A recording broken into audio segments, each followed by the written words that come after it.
Mother Ganga English स्कूलची 8वीची विद्यार्थिनी। आजचा माझा भाषणाचा विषय महाराष्ट्रासह देशात वाढते धार्मिक व जातीवादाचे तरुणांवर होणारा परिणाम। आदरणीय व्यासपीठ व सर्वांना नमस्कार। मुळातच आज आयोजकांना महाराष्ट्रासह देशात वाढते धार्मिक व जातीवादाचे तरुणांवर होणारा परिणाम हा विषय भाषणासाठी घ्यावा लागला याचेच खरे तर दुःख होते। भारत माझा देश आहे व सारे भारतीय माझे बांधव आहे ही शाळेतील प्रतिज्ञा जसे आज आपण सारे विसरूनच गेलो आहे की काय, अशी भीषण परिस्थिती आज घडीला निर्माण झाली आहे। आज विज्ञानाने प्रगती केल्याने भारतीय माणूस चंद्र आणि मंगळावर जाऊन आला, पण माणूस माणसाला भेटायला तयार नाही।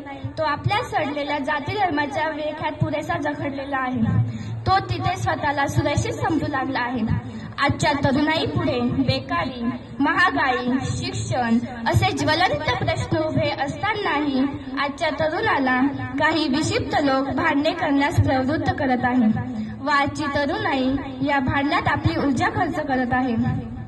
खरं तर हा महान देश स्वामी विवेकानंद, छत्रपती शिवाजी महाराज, महात्मा ज्योतिबा फुले, महात्मा गांधी आणि भारतरत्न डॉक्टर APJ अब्दुल कलाम यांचा असून या राष्ट्रपुरुषांनी जातीपातीच्या भिंती पार करून या देशासाठी महान कार्य केले।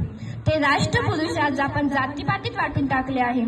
छत्रपती शिवाजी महाराज मराठ्यांचे, महात्मा ज्योतिबा फुले माई समाजाचे, महामानव डॉक्टर बाबासाहेब आंबेडकर हरिजनांचे अशा वाईट वाटण्या करून आम्ही मोके झालो आणि खऱ्या अर्थाने हा देश रसातळाला जाण्यास कारणीभूत ठरला।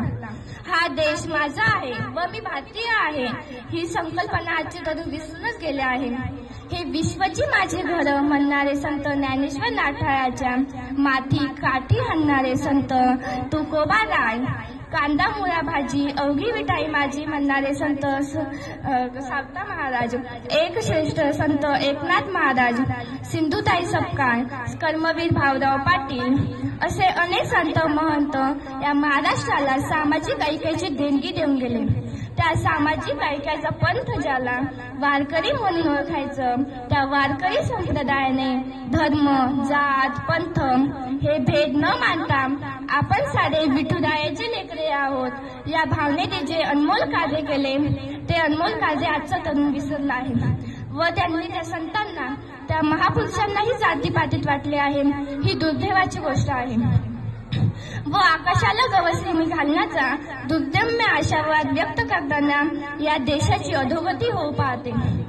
खरं तर हा महान देश तरुणांच्या खांद्यावर उभा राहिलेला आहे, पण हे तरुणच जातीपातीच्या बंधनात अडकलेले असतील तर या महाकाय देशाचं काय होणार हा सर्वात मोठा प्रश्न मला पडला आहे।